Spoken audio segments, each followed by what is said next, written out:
When I was born, there was really only one book about how to raise your children, and it was written by Dr. Spock. Thank you for indulging me. I've always wanted to do that.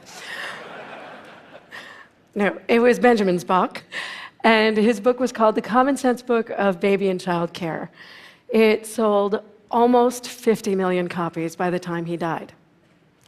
Today, I, as the mother of a 6-year-old, walk into Barnes & Noble and see this. And it is amazing, the variety that one finds on those shelves. There are guides to raising a eco-friendly kid, a gluten-free kid, a disease-proof kid, which, if you ask me, is a little bit creepy. There are guides to raising a bilingual kid, even if you only speak one language at home. There are guides to raising a financially savvy kid, and a science-minded kid, and a kid who is a whiz at yoga. Short of teaching your toddler how to defuse a nuclear bomb, there is pretty much a guide to everything. All of these books are well-intentioned. I am sure that many of them are great. But taken together, I am sorry. I do not see help when I look at that shelf. I see anxiety. I see a giant candy-colored monument to our collective panic. And it makes me want to know, why is it that raising our children is associated with so much anguish and so much confusion? Why is it that we are at 6s and 7s about the one thing human beings have been doing successfully for millennia, long before parenting message boards and peer-reviewed studies came along? Why is it that so many mothers and fathers experience parenthood as a kind of crisis? Crisis might seem like a strong word, but there's data suggesting it probably isn't. There was, in fact, a paper of just this very name, Parenthood as Crisis, published in 1957. And in the 50-plus years since, there has been plenty of scholarship documenting a pretty clear pattern of parental anguish. Parents experience more stress than non-parents. Their marital satisfaction is lower. There have been a number of studies looking at how parents feel when they are spending time with their kids. And the answer often is not so great. Last year, I spoke with a researcher named Matthew Killingsworth, who is doing a very, very imaginative project that tracks people's happiness. And here is what he told me he found. Interacting with your friends is better than interacting with your spouse, which is better than interacting with other relatives, which is better than interacting with acquaintances, which is better than interacting with parents, which is better than interacting with children, who are on par with strangers. But here's the thing. I have been looking at what underlies these data for 3 years, and children are not the problem. Something about parenting right now, at this moment, is the problem. Specifically, I don't think we know what parenting is supposed to be. Parent, as a verb, only entered common usage in 1970. Our roles as mothers and fathers have changed. The roles of our children have changed. We are all now furiously improvising our way through a situation for which there is no script. And if you're an amazing jazz musician, then improv is great. But for the rest of us, it can kind of feel like a crisis. So, how did we get here? How is it that we are all now navigating a child-rearing universe without any norms to guide us? Well, for starters, there's been a major historical change. Until fairly recently, kids worked. On our farms primarily, but also in factories, mills, mines. Kids were considered economic assets. Sometime during the Progressive Era, we put an end to this arrangement. We recognized kids had rights, we banned child labor, we focused on education instead, and school became a child's new work. And thank God it did. But that only made a parent's role more confusing in a way. The old arrangement might not have been particularly ethical, but it was reciprocal. We provided food, clothing, shelter, and moral instruction to our kids, and they, in return, provided income. Once kids stopped working, the economics of parenting changed. Kids became, in the words of one brilliant, if totally ruthless sociologist, economically worthless but emotionally priceless. Rather than them working for us, we began to work for them. Because within only a matter of decades, it became clear, if we wanted our kids to succeed, school was not enough. Today, extracurricular activities are a kid's new work. But that's work for us too, because we are the ones driving them to soccer practice. Massive piles of homework are a kid's new work. But that's also work for us because we have to check it. About 3 years ago, a Texas woman told something to me that totally broke my heart. She said, almost casually, homework is the new dinner. The middle class now pours all of its time and energy and resources into its kids, even though the middle class has less and less of those things to give. Mothers now spend more time with their children than they did in 1965, when most women were not even in the workforce. It would probably be easier for parents to do their new roles if they knew what they were preparing their kids for. This is yet another thing that makes modern parenting so very confounding. We have no clue what portion of our wisdom, if any, is of use to our kids. The world is changing so rapidly, it's impossible to say. This was true even when I was young. When I was a kid, high school specifically, I was told that I would be at sea in the new global economy if I did not know Japanese. And with all due respect to the Japanese, it didn't turn out that way. Now there is a certain kind of middle-class parent that is obsessed with teaching their kids Mandarin. And maybe they're onto something, but we cannot know for sure.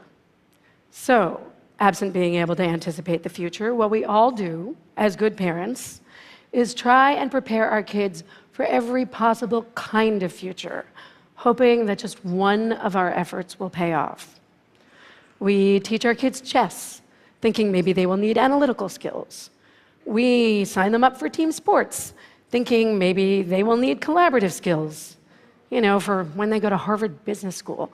We try and teach them to be financially savvy and science-minded and eco-friendly and gluten-free. Though now is probably a good time to tell you that I was not eco-friendly and gluten-free as a child. I ate jars of pureed macaroni and beef. And you know what? I'm doing okay. I pay my taxes.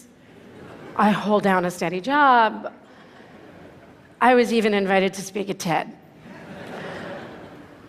But the presumption now is that what was good enough for me, or for my folks for that matter, isn't good enough anymore. So we all make a mad dash to that bookshelf because we feel like if we aren't trying everything, it's as if we're doing nothing.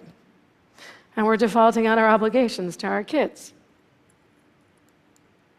So it's hard enough to navigate our new roles as mothers and fathers. Now add to this problem something else. We are also navigating new roles as husbands and wives because most women today are in the workforce. This is another reason I think that parenthood feels like a crisis. We have no rules, no scripts, no norms for what to do when a child comes along now that both mom and dad are breadwinners. The writer Michael Lewis once put this very, very well. He said that the surest way for a couple to start fighting is for them to go out to dinner with another couple whose division of labor is ever so slightly different from theirs. Because the conversation in the car on the way home goes something like this. So, did you catch that Dave is the one who walks them to school every morning?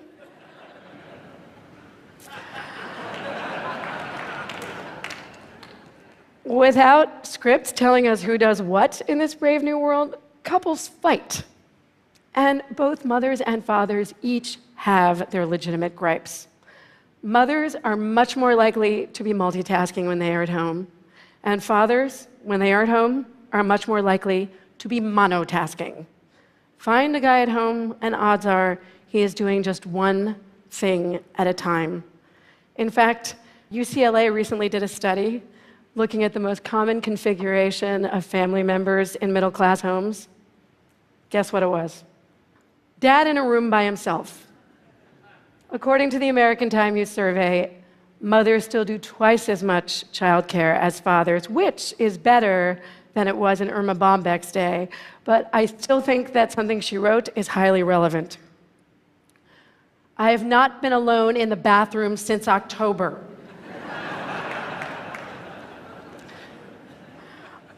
But here's the thing. Men are doing plenty. They spend more time with their kids than their fathers ever spent with them. They work more paid hours on average than their wives, and they genuinely want to be good, involved dads. Today, it is fathers, not mothers, who report the most work-life conflict. Either way, by the way, if you think it's hard for traditional families to sort out these new roles, just imagine what it's like now for non-traditional families. Families with two dads, families with two moms, single-parent households. They are truly improvising as they go. Now, in a more progressive country, and forgive me here for capitulating to cliché and invoking, yes, Sweden, parents could rely on the state for support. There are countries that acknowledge the anxieties and the changing roles of mothers and fathers. Unfortunately, the United States is not one of them. So in case you were wondering what the US has in common with Papua New Guinea and Liberia, it's this. We too have no paid maternity leave policy. We are one of 8 known countries that does not. In this age of intense confusion, there is just one goal upon which all parents can agree, and that is whether they are tiger moms or hippie moms, helicopters or drones. Our kids' happiness is paramount. That is what it means to raise kids in an age when they are economically worthless but emotionally priceless. We are all the custodians of their self-esteem. The one mantra no parent ever questions is, all I want is for my children to be happy. And don't get me wrong, I think happiness is a wonderful goal for a child, but it is a very elusive one. Happiness and self-confidence, teaching children that is not like teaching them how to plow a field. It's not like teaching them how to ride a bike. There's no curriculum for it. Happiness and self-confidence can be the byproducts of other things, but they cannot really be goals unto themselves. A child's happiness is a very unfair burden to place on a parent. And happiness is an even more unfair burden to place on a kid. And I have to tell you, I think it leads to some very strange excesses. We are now so anxious to protect our kids from the world's ugliness that we shield them from Sesame Street. I wish I could say I was kidding about this, but if you go out and you buy the first few episodes of Sesame Street on DVD, as I did, out of nostalgia, you will find a warning at the beginning saying that the content is not suitable for children.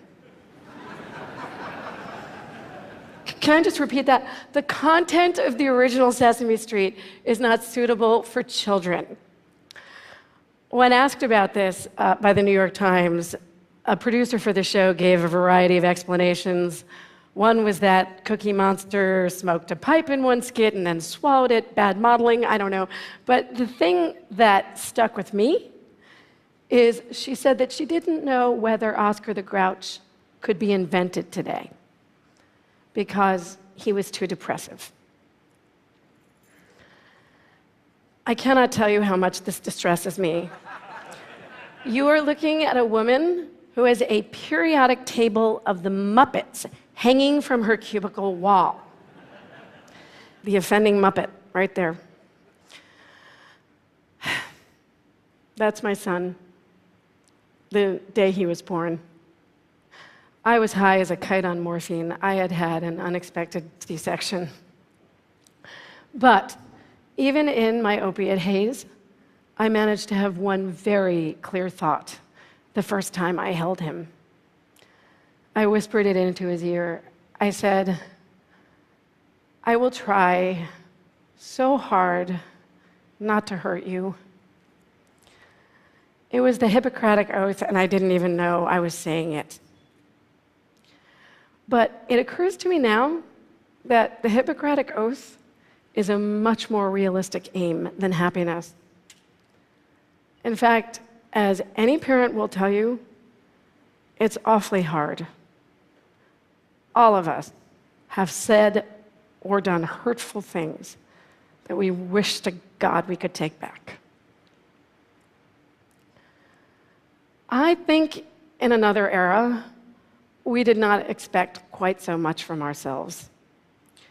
And it is important that we all remember that the next time we are staring with our hearts racing at those bookshelves. I'm not really sure how to create new norms for this world, but I do think that in our desperate quest to create happy kids, we may be assuming the wrong moral burden. It strikes me as a better goal, and dare I say a more virtuous one, to focus on making productive kids and moral kids, and to simply hope that happiness will come to them by virtue of the good that they do, and their accomplishments, and the love that they feel from us. That, anyway, is one response to having no script. Absent having new scripts, we just follow the oldest ones in the book. Decency, a work ethic, love, and let happiness and self-esteem take care of themselves. I think if we all did that, the kids would still be all right, and so would their parents. Possibly, in both cases, even better.